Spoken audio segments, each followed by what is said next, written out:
Okay. Okay. Okay, so we'll go on and get started. So just a little quick background. The name of this training is Good Trouble. It is named Good Trouble after John Lewis, who famously told folks that sometimes it's necessary to get into good trouble, necessary trouble. And basically what he meant by that was, sometimes you have to get in the way when you see things that are not right, that are not fair, that are unjust. You have to stand up and speak out. And to stand up and speak out effectively, you have to know how the system works. And so back in 2017, I created this training program. Basically, it's just a way for people to understand how the Tennessee General Assembly works and how a bill becomes a law in the state of Tennessee, as well as how to be an effective citizen lobbyist. So I'm going to go on and share my screen, and we will get started. Okay, everybody can see, thumbs up? Yes? Okay, all right. So there are, we'll start with the basics. There are 3 branches of government in Tennessee, just like there is at the federal level. There is the legislative branch, which is comprised of the state house and the state senate. The committee hearing rooms for the legislative branch are here in the Cordell Hall building, which is adjacent to the Capitol, and the Senate and House chambers, where they actually vote on whether or not to pass a bill into law. The Senate and House chambers are located in the Capitol building. The other second branch of government is the executive branch, which is the governor. The governor's office is located in the Capitol. And then the third branch of government is the judicial branch, which is the state Supreme Court. Our state Supreme Court is made up of 5 justices. Right now we have 1 seat currently vacant, and the Supreme Court is located in the Supreme Court building.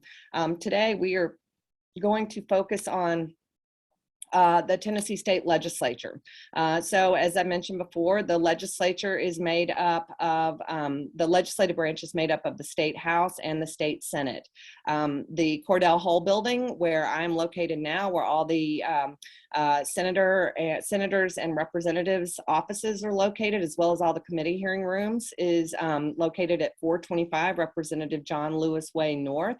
The Capitol itself, where the Senate and House chambers are located, and where the governor's office is located at 600 Dr. Martin Luther King Boulevard. It's important to know that the public is free to attend committee hearings, and they can request in advance to speak on bills. The public is also allowed to sit in the House and Senate galleries during floor sessions. Most floor sessions take place on Monday afternoons and Thursday mornings. Right now I would say attend public hearings and floor sessions at your own risk, and definitely wear a mask, because most of the folks up here are not wearing masks and are not necessarily taking COVID as seriously as they should be. But you are allowed to come up here, and I would encourage you, especially as COVID begins to die down, to absolutely come up and see for yourself how government works. The Tennessee State Senate is, the Senate chambers are located on the top floor of the state capitol. The Tennessee Senate is made up of 33 senators.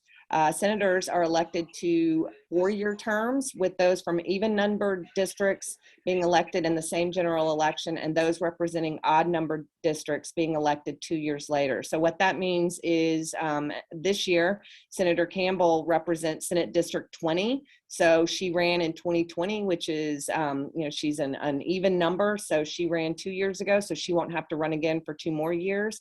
But senators like Senator Yarborough, who represents an odd number district, he will have to run this year. So that's how the elections work in the Senate. The House of Representatives, their chambers are also located on the top floor of the Capitol. The House of Representatives is made up of 99 representatives, and representatives are elected to two-year terms, with all representatives standing for election at the same time. So since this is an election year, half of the Senate will be running for election, and all of the House will be running. Legislative branch leadership. So over on the Senate side, we have the Speaker of the Senate. The Speaker of the Senate is also known as the Lieutenant Governor. The Lieutenant Governor is Senator Randy McNally. The Speaker pro temp or tempore, which is sort of like the I don't know what's really more of an honorary title, but the Speaker pro tem, it is an important job, and that is held by Senator Farrell Hale. The deputy speakers of the Senate are Senator Janice Bowling and and actually Senator Randy McNally is not the deputy speaker. That is a mistake on my part, so just ignore that. He's busy enough as just the regular speaker. The majority leader for the Senate is Senator Jack Johnson, which means that he is the head Republican in the Senate. The minority leader is Senator Jeff Yarborough. The caucus leader for the majority is Senator Ken Yeager, and the caucus leader for the Democrats for the minority is Senator Ramesh Akbari. So the main difference between a majority leader and a caucus leader, or a leader and a caucus leader, is the leader is really mostly responsible for kind of overseeing legislation, providing guidance to their colleagues about, who's running what bills, kind of providing intel that they get about, the likelihood of a bill passing or failing. And the caucus leader is more, their job is really more related to the political aspect of things. So they are the ones that are going to do most of the fundraising to help get folks elected, and they do a lot of the messaging, more of the political messaging.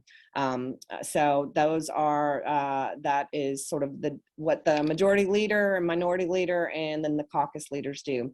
Over on the House side, the Speaker of the House is Representative Cameron Sexton. The Speaker pro tem in the House is Representative Pat Marsh. The Deputy Speaker is Curtis Johnson. The majority leader in the House is Representative William Lamberth.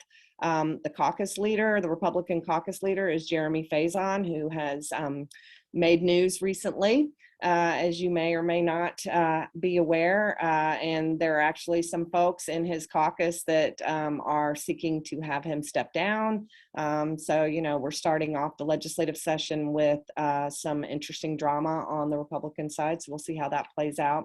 On the Democratic side, the minority leader is Representative Karen Camper, and the caucus leader for the Democrats in the House is Representative Vincent Dixie. Okay, so this, I don't know that I'm going to be able to play this. I'm going to try.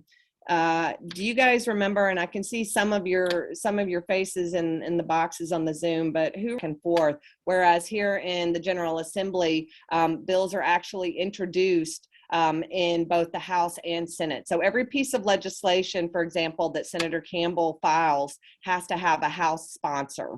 And a bill has to have both a Senate and a House sponsor in order for it to advance through the system. So what you have here is, this is sort of a truncated flow chart from the Tennessee Blue Book that kind of goes through the process for how bills make their way through the legislative system. So basically, a bill is introduced. It is passed on first and second reading. That is just basically a procedural thing that happens. So if you look up a bill and you see it was passed on first reading or on second reading, that doesn't mean that the bill was passed. That just means that it crossed those procedural hurdles. Once it's been passed on second reading, then it will be assigned to a committee. In the House, there are subcommittees and full committees. In the Senate, there are just full committees. So based on whatever the bill is about, it will be assigned to the appropriate committee.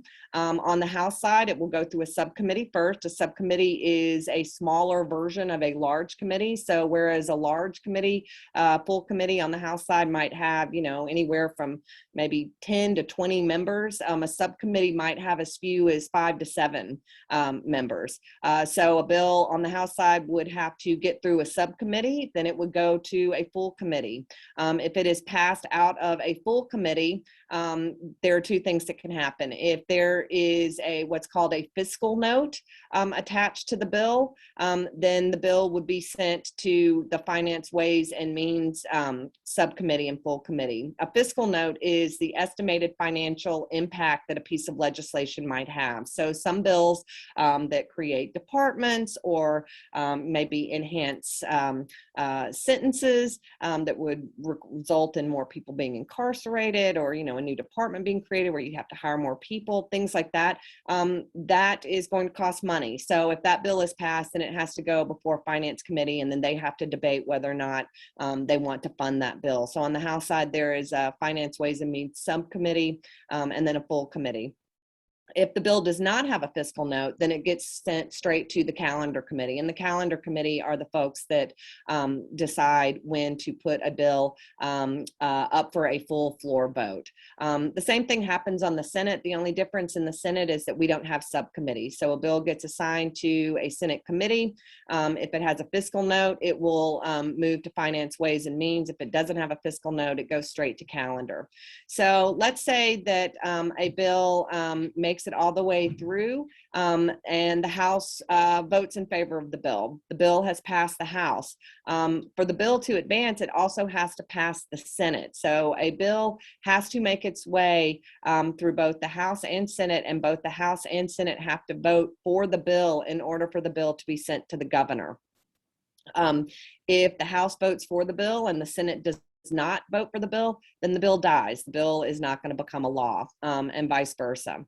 But let's say that the bill does pass the House and Senate and it gets sent to the governor. So once it gets to the governor, there are a couple of things that can happen. The governor can sign the bill, in which case the bill becomes a law. The governor can veto the bill, which means that a vetoed bill then goes back to the House and Senate, and it can be overridden. The governor's veto can be overridden by a majority vote of both the House and the Senate.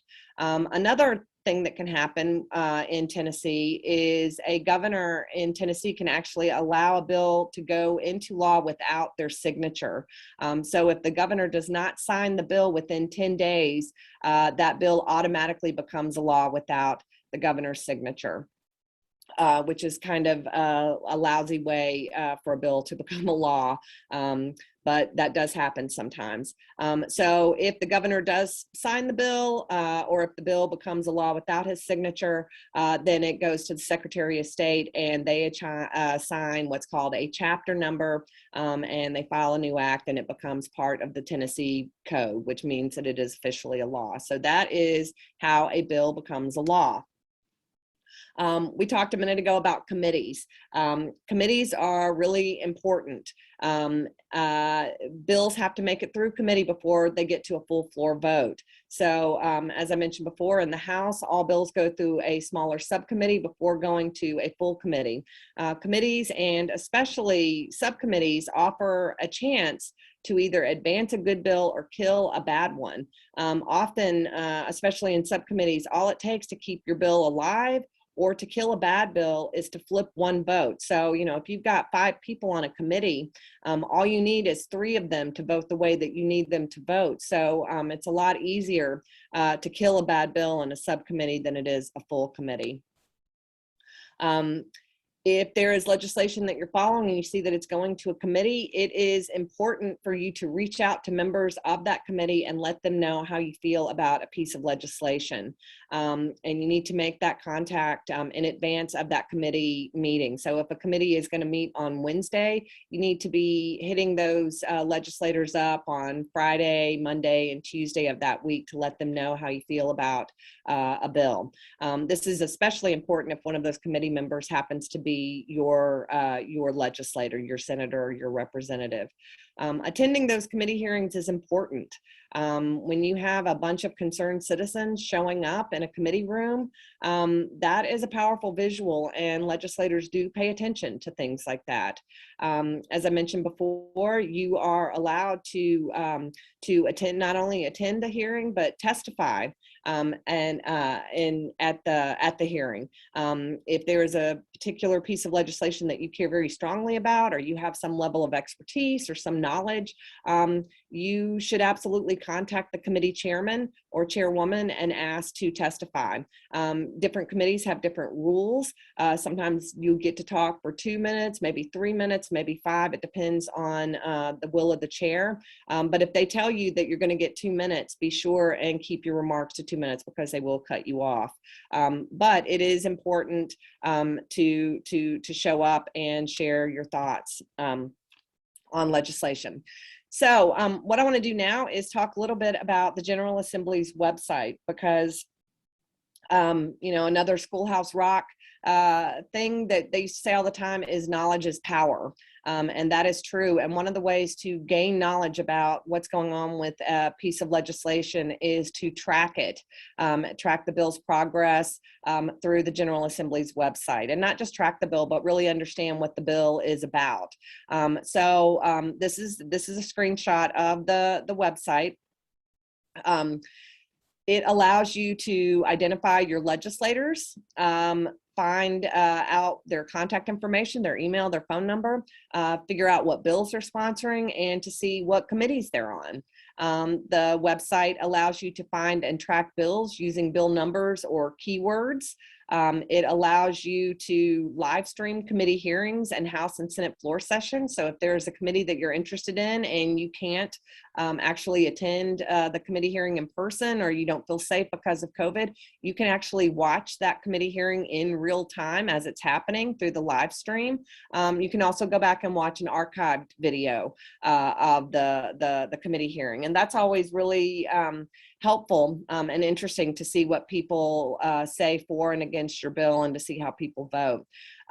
You can also view weekly schedules and view committee and floor session calendar. So what that means basically is you can look and see when committees are meeting, what time they're meeting, where they're meeting, and then you can see what their, it's referred to as a calendar, but in General Assembly term, a calendar is basically an agenda or a docket, or like a list of bills that are set to be heard before a particular committee. So you could, for example, looking on schedules and calendars, you could see that you know, the Senate Judiciary Committee is going to meet at 3 o'clock on Tuesday, and click on their calendar and you will see a list of the bills that they're going to be looking at that particular week and voting on. So tracking bills. So what you can learn, that what the screenshot you see right here is what we call a bill tracking page, which is sort of an overview of the bill. So what you can learn from this page, from this part of the website, is the co-sponsor of the bill. So what you see right over here is, if you're looking at the screenshot, up at the top, you see HB 1553. HB is House Bill, so that is the House Bill number, and you can see that that bill is by Griffey, Hill T, which was Timothy Hill, and Weaver, which is Terry Lynn Weaver. So you can see that Griffey, who has the asterisk by his name, he is the prime House sponsor, and the other two names next to him are his House co-sponsors. Underneath that, you see in parentheses SB 1566, so that it stands for Senate Bill, and that is the Senate version of the bill. And you can see that in this case, the Senate version of the bill was sponsored by Senator Hensley. Remember, every bill that is going to advance has to have both a House and a Senate sponsor. So you can see who's sponsoring the bills. We refer to that as a companion bill. So every Senate bill has to have a companion bill in the House, and vice versa. You can also see a bill summary. So again, looking at the screenshot, underneath where the bill numbers are listed, you see the white text that says firearms and ammunition, and you see just sort of a brief description. That's referred to as the bill summary, which just gives you an overview of the bill, and also which particular part of the Tennessee Code the bill pertains to. You can see the actual bill. If you click on the number itself, again, where it says HB 1553, if you click on that, it will pop up a PDF that will show you the actual bill itself as it's been filed with the clerk's office. So you can actually read the legislation yourself. Again, looking at the screenshot, you see where it says bill history, and that shows you what's been going on with that bill in both the House and Senate. Across those tabs, you see bill history, amendments, video, summary, fiscal note, votes. If you click on amendments, you will see any amendments that have been made to that bill over the course of its movement through both chambers. Video, if you click on video, you will see links to see the any hearings that have taken place regarding that bill. If you click on fiscal note, you will see the fiscal note for the bill. Again, fiscal note is the estimated financial impact of the legislation. There's a whole department up here that calculates those. Fiscal notes are very important because if a bill has a very high fiscal note, that certainly reduces its chances of passage. So a lot of times if there's a bad bill, you really want to check that fiscal note out and hope that it's big, because that may be your best chance of killing the bill. But you can see the fiscal note from the bill tracking page. And then votes. So if you click on votes, you can see how many votes the bill got in subcommittee, full committee. And if the bill has already advanced all the way through, you can see how not just how many votes it got, but who voted for it. So all that's really good intel to have on any bill that you're following. As I mentioned before, the terms that we use up here are schedules and calendars. So a schedule means the schedule of committee meetings and floor sessions. So this is from a couple of years ago, the screenshot here, but you can see that on Tuesday, the 25th, these were all of the House committees that were meeting that particular day. Underneath where it says calendar and agenda, I don't know if you guys can see my cursor, but where it says calendar and agenda, if you click on that little icon that looks like a little calendar screen, if you click on that, what you see is the calendar for that committee, or again, what we might call an agenda or a docket. So it will list all the bills that are going to be heard by that committee that day. The calendars are determined by the committee chair and are subject to change. So the way that works is if Senator Campbell has a bill and she is ready to have it heard before committee, she puts the bill on notice the week before the committee hearing. So putting the bill on notice means that we notify the committee chair that we are ready for our bill SB 1234 to be heard. And it's up to the chair to honor that request or not. Most often they do honor it. However, sometimes the calendars will change if too many people request a bill, or if it looks like, or request their bill to be heard a particular week, you know, they may bump your bill. So all of that is subject to the will of the chair. But that's how calendars and committees work. So again, I mentioned calendars, right, which is basically a list of the bill. This is an example of bills that were set to be heard by, I can't see it, that is the Health Committee back on February 21st of 2020. So that is the list of all the bills that they were going to hear that day and vote on. Now, something that's important to remember is just because a bill is on a calendar does not necessarily that it will be heard that day or heard in the order that it appears on the agenda. And the main reason for that is legislators carry lots of legislation, and any given day they may have, you know, anywhere from 1 to 10 bills that are up before committee. And so sometimes, for example, let's say Representative Lambert, you know, he has his bill, it's the #1 item on the agenda. Well, maybe he is in another committee at the same time presenting another bill, and so his bill may be rolled to the next week, or it may be rolled to the heel of the calendar. That is a term that you will hear periodically. Heel of the calendar is just legislative speak for they roll it to the bottom of the agenda.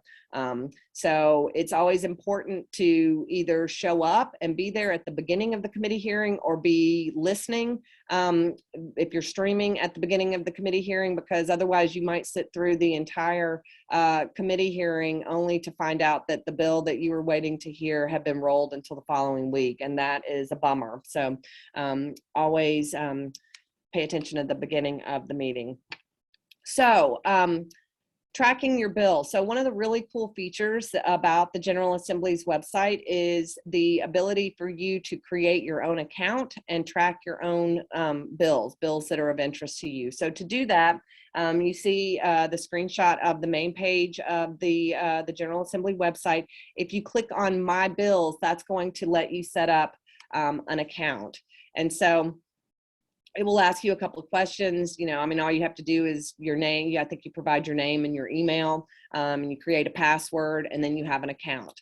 And then once you have your account set up, you can create as many lists as you choose. So maybe you just have one list and you're just following, you know, a whole hodgepodge of bills that matter to you.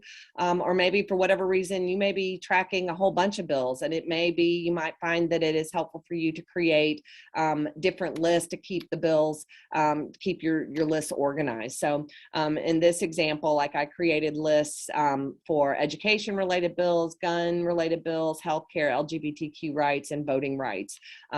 So you can create as many lists as you want, whatever, however you want to do it to keep yourself organized. So once you have your bill account set up and you name your list, then you can choose which bills that you want to track. So it's really easy to do that. You see, you just get started searching for bills to track by selecting either to search by subject, to search by legislator, or to search by bill number or keyword.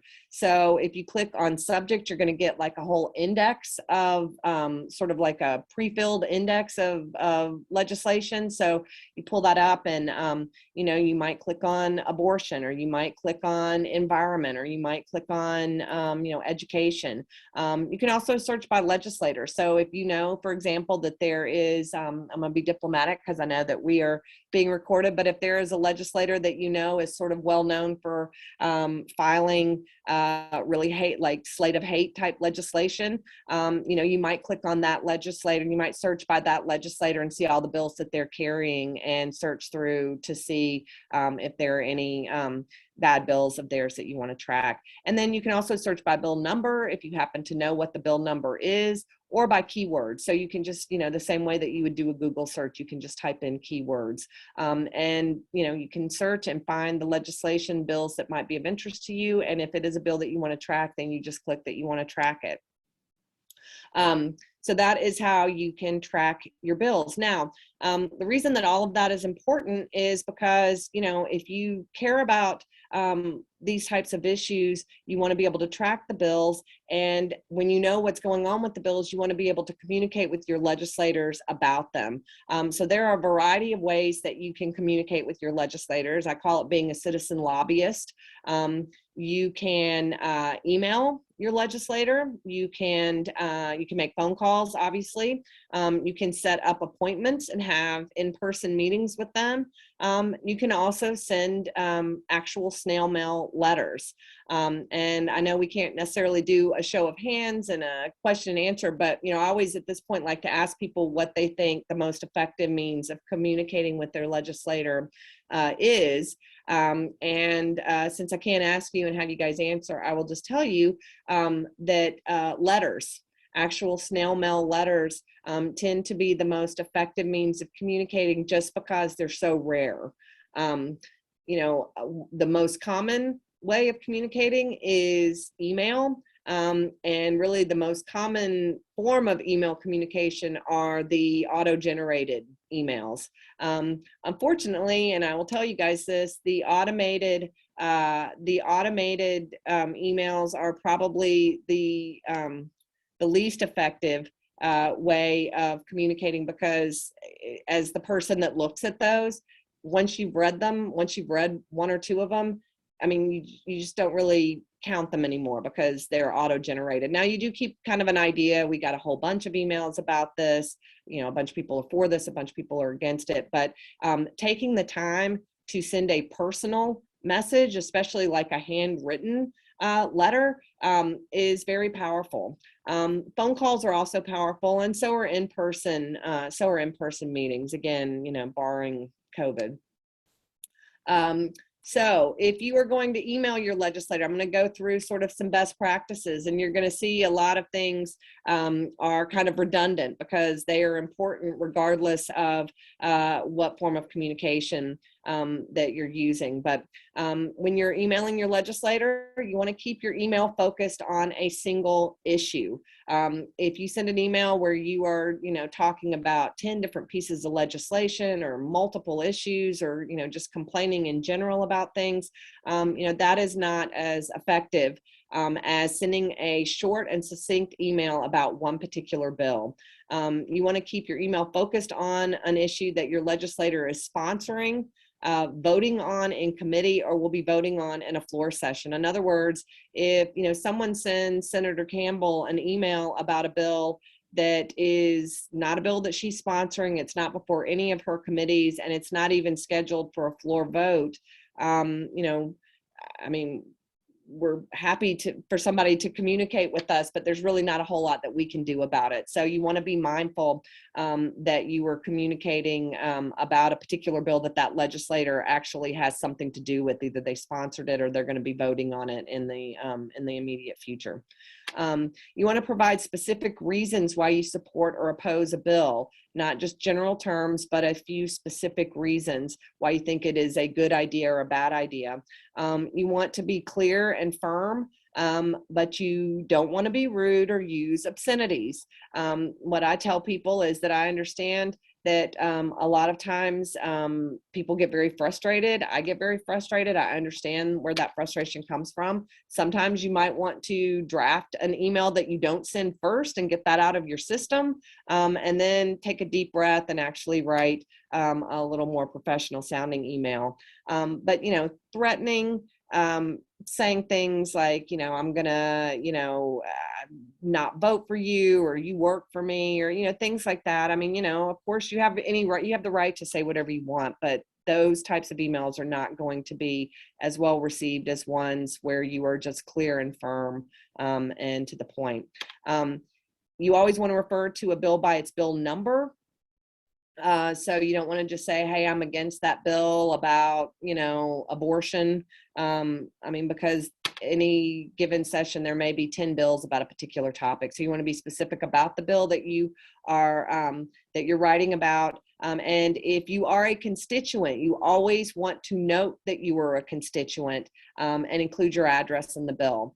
Because the reality is, some legislators do care about what people outside their district think. I will speak for Senator Campbell and say that we absolutely care what people outside of our district think, but not all legislators do. And the reality is, if they know that you're a constituent, they're probably more likely to listen to what your concern is. So if you're a constituent, always note that. If you want to call your legislator, sorry about that. Okay, if you want to call your legislator, and by the way, just point of personal privilege, I've been using this photo of Barack Obama since like 2017, just because I like it, just harkens back to a better time. If you're going to call your legislator, always be polite to whoever answers the phone. During the legislative session, a lot of time the person answering the phone is a legislative intern. So yelling at a college student, telling them off, telling them that their boss is terrible or whatever, I mean, that really doesn't accomplish anything. And, just be polite. And again, the same thing with your email. You want to stay focused on a particular bill or issue. Always refer to the bill by its bill number. Note that you are a constituent if you are a constituent. Ask the person that you're speaking with, make the ask for them to pass your concerns on to the legislator. Ask them to do that, and then always end the call politely. The people answering the phone do have, they are kind of the gatekeeper, and you're just more likely to achieve your objective if you are polite. It doesn't mean that you have to concede, your point or whatever, but just be polite about it. Barack would want you to be polite. Okay, so making an appointment with your legislator. To schedule an appointment, you have to call their office. If you are a constituent, let the person that you speak with, whoever answers the phone, let them know that you're a constituent. And then this part is really important. Be on time for your meeting, and be polite to the staff. And the reason that it's important to be on time, I mean, aside from the fact that being punctual is just good manners anyway, during the legislative session, legislators are very, very busy. They have committees that they sit on. They have bills that are up in committee. They are meeting with constituents. They are meeting with advocates. They are meeting with advocacy groups. And if you are 5 or 10 minutes late and they've blocked out 15 minutes for you, they've got somebody lined up to speak after you. And, it just means that you may not get as much time to speak with the legislator as you would like. So always be on time, be polite to the staff. Again, a lot of times the staff that you're dealing with are interns. And again, just like whether you're emailing or making a phone call, you want to be very specific, refer to the bill number, be prepared to succinctly discuss why you support or oppose the bill, stay focused on the bill. It is not a time for an airing of grievances. We all understand that, you may have a lot to say, but just remember you have a limited amount of time to say it. So stay on topic. And then at the conclusion of the meeting, ask them how they plan to vote, and let them know that you'll be following. You'll be following and you'll be paying attention. Again, not in a threatening way, but just make them know that that they're accountable for their vote. And then writing to your legislator. I mean, again, the same things apply. As I said before, sending a letter is considered the most effective means of communicating with people in elected office. Handwritten letters are the most powerful. Even if you don't handwrite the entire letter, just handwriting the envelope is important. And again, be very specific. Refer to the bill by its bill number, and if you're a constituent, be sure and note that in your letter. Something that I think gets overlooked sometimes is the importance of saying thank you. The Democrats up here work very, very hard, and it is like banging your head against a wall most days. It is truly a Sisyphean battle up here to try and fight the good fight, and it means a lot to a legislator and to their staff when constituents reach out to them and thank them for a vote, thank them for remarks in committee, thank them for standing up on the floor to speak for or against something. It means a lot. So I would encourage you to not forget to, it's easy. I think we all, everybody wants to complain when they don't like things, but it's important to also acknowledge when folks do the right thing. And that goes for the Republicans too. Sometimes Republicans take tough stands and they vote on a bill that may get them in some hot water. And in this day and time, we definitely want to commend them for that. So anytime somebody does the right thing, whether it's a Republican or a Democrat, take 5 minutes and send them an email or give their office a call. How to amplify your voice. So, you care a lot about an issue, you're tracking the bill, you're making phone calls to your legislator, you're writing them handwritten notes. Some other things that you can do, use social media. I mean, I think everybody uses social media, but I don't mean just social media like sharing an article, but like social media like, hey. I'm having a lot of trouble with having any power in general. Yes, exactly. So with oh, Heidi, I think you're unmuted. I know what that means, but I'm trying to be empathetic. Sorry. Okay, so anyway, with social media, so like, let's say there's a particular hold on, let me find. Okay.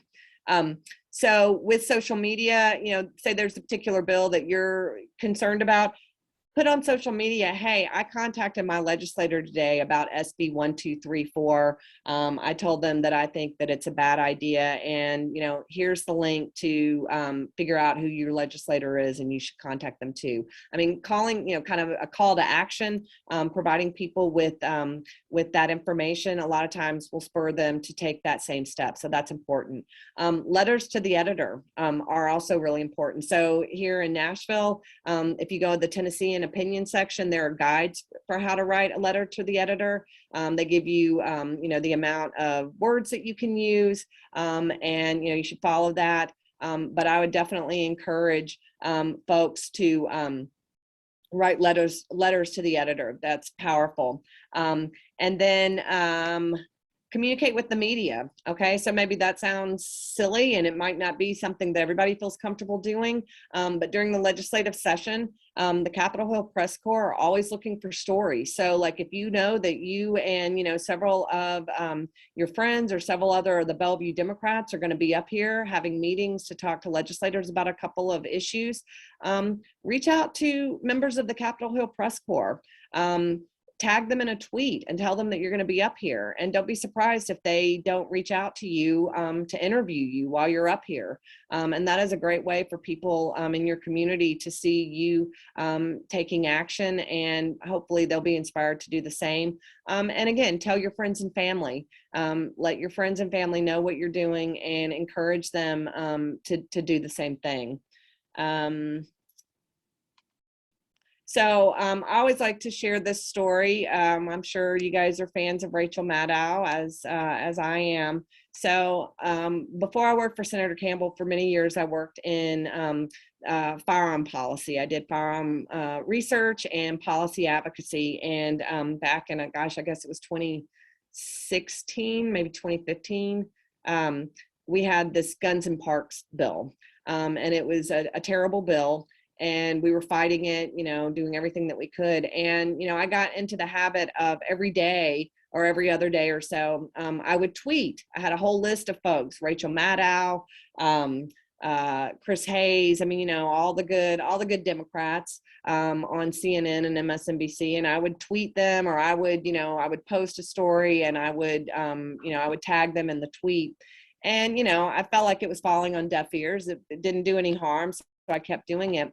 And one night I had Rachel Maddow on, and the very first story that she led with was the Guns in Parks bill in Tennessee, and what a bad idea it was. And, she included, several of the news stories that I had been tweeting at her. She didn't give me any credit, which is fine. That's fine. But I share that story because you never know who is paying attention to what you're putting out there on social media. So don't ever hesitate to, tag folks. Lots of people in the national media know that Tennessee is a bit of a dumpster fire. And, depending on the legislation and just how egregious it is, a lot of times you can get their attention and they'll end up covering it. And, we just want to keep shining the light on a lot of this bad legislation and trying to hold the people that are filing and passing it. We want to hold them accountable. Okay, so now what? So now you know how a bill becomes a law in Tennessee. You know how to lobby your legislators. What do you do now?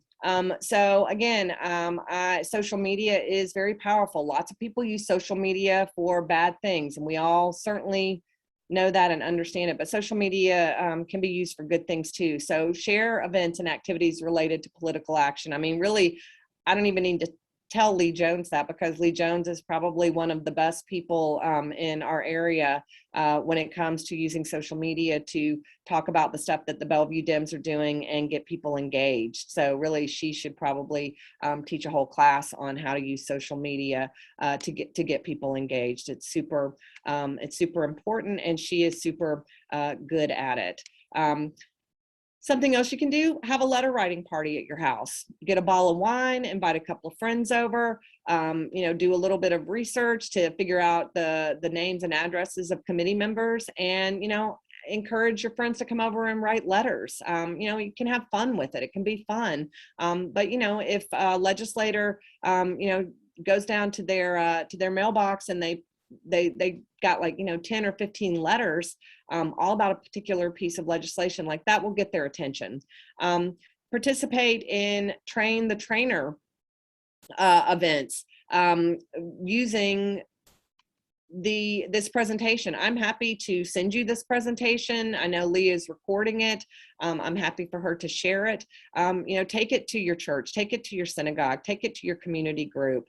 Show other people how all of this works, so that they feel empowered to take the same steps that you're taking.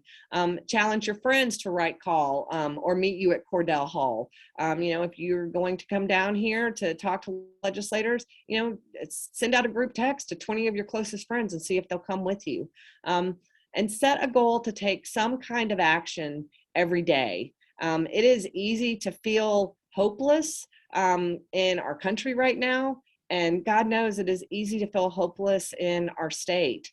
Really, believe me, I fully understand that feeling of hopelessness. But if you set a goal to do something every day, whether it is make one phone call or send one email, or post one thing on social media encouraging others to take action, you feel like you're doing something. And that can really help sort of alleviate some of that feeling of hopelessness and helplessness.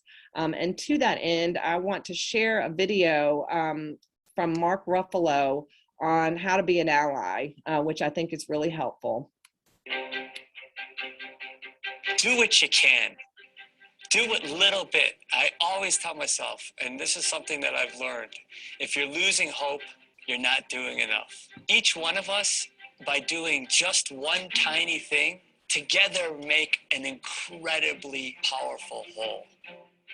We have so many tools at our fingertips, literally at our fingertips today, to be active, to be part of a movement, whether it's on social media and sharing, being able to send funds to people on the front line, being able to actually show up and gather and put your bodies in front or on top of the gears of the machine that sometimes needs to be stopped. Set your intention on the way you want to see the world to be, and then keep living your life in a meaningful way for yourself. Don't fall into despair. Part of the suck of the game is for us to feel despair, and they want you to feel despair, because when you feel despair, you don't act. So just keep on keeping on. So I like to share that because I think that is really important. It's important for our own mental health, but it's also important for us to really try and affect change, even when it can feel like a impossible task. So some ways to get involved. Find a candidate or campaign. This is an election year. There has got to be a candidate out there that you are fired up about supporting. Get involved with their campaign, reach out to them, ask them what they need, whether it's knocking on doors or phone banking. They can put you to work, and that work can make a difference. Find an organization that matters to you. Find an advocacy group around an issue that matters to you, whether it's gun legislation, whether it is Planned Parenthood, whether it is an education group, whether it is criminal justice reform, the Equity Alliance. I mean, there's so many amazing groups doing stuff to advance voting rights, and I mean, so many important issues. There is an organization out there that you can align with. Get involved with them, and be willing to make phone calls, send postcards, or go door to door to help that candidate or campaign or organization. And then, of course, the most important thing that we can do always is vote. And again, it's an election year, so we want to register people to vote. We want to help make sure that people are turning out to vote, and we want to vote ourselves. I have one last short video that I want to share with you, and then we'll be done, and I will be happy to take questions. But I'm going to let Representative Lewis finish up the presentation here.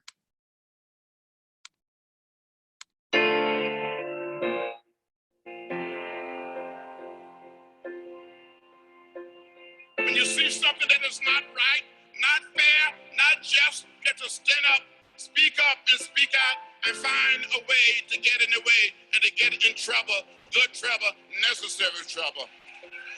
You and I are partners. We are part of an ongoing struggle to redeem the soul of America. I got arrested and went to jail for the time during the 60s. Beaten, left bloody, unconscious, but I got up and I never gave up. You must not give up. We are working to build what Dr. King called the beloved community, so we can leave a legacy of love, unity, and peace. Marriage equality was a critical step, but the struggle is not over. There are forces in America today want to take us back, but we come too far and we made too much progress to help people in this country and around the world come to grip with one simple truth, that we are one people, we are one family, we are the human family. I must tell you, as one who gave a little blood on that bridge in Selma, the vote is pressure, and we must get out there and vote in this election and vote like we never ever voted before. And I want all of us to be committed and dedicated to the point that we are going to fight. That you may get weary, you may fall down, but you must get up and continue to fight.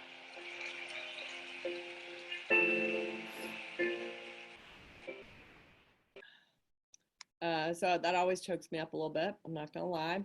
I just feel like, you know, it's important to stand up and speak out anyway, and certainly to honor Representative Lewis and all that he stood for. It's important for all of us to be willing to get into some good trouble. So I am happy to take any questions that you guys might have. I know we're at about an hour. I'm still happy to take any questions if anybody has any. I can unmute. Let's see. Okay. Let's see. I think you guys can all unmute yourselves. Oh. I think you guys can all unmute yourselves if you have a question. I've got a couple of questions. Go ahead. Go ahead, whoever. Lee, I'll let you moderate. Okay. Did somebody else have a question? I did, but you go first, Lee. Okay, I just had a couple of questions. The committees, are they all legislators? Yes. Okay. And also, how do we get a list of the press that is covering the General Assembly? That's a good question. Honestly, I don't know that a good list exists. You probably are just gonna have to do some digging. I mean, if you're on Twitter, which I would suggest that everybody get on Twitter, it's probably the best way to follow media related to the legislature. You will see which of the writers at the Tennessean and the Lookout predominantly cover the legislature. I mean, really pretty much anybody at the Lookout. And then there are a handful of writers at the Tennessean that focus on the General Assembly. Okay, that's all. That's two questions I had. Anybody else? Go ahead. Renee, go ahead. Beth, that was great. That was great. I've been going down to the legislature so far. Gosh, so long ago with Sherry Jones. Sherry Jones was the committee chair. Yes. She banged that gavel, and this was for the marriage bills and everything.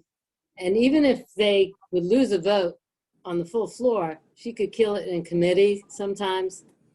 And that was some celebration.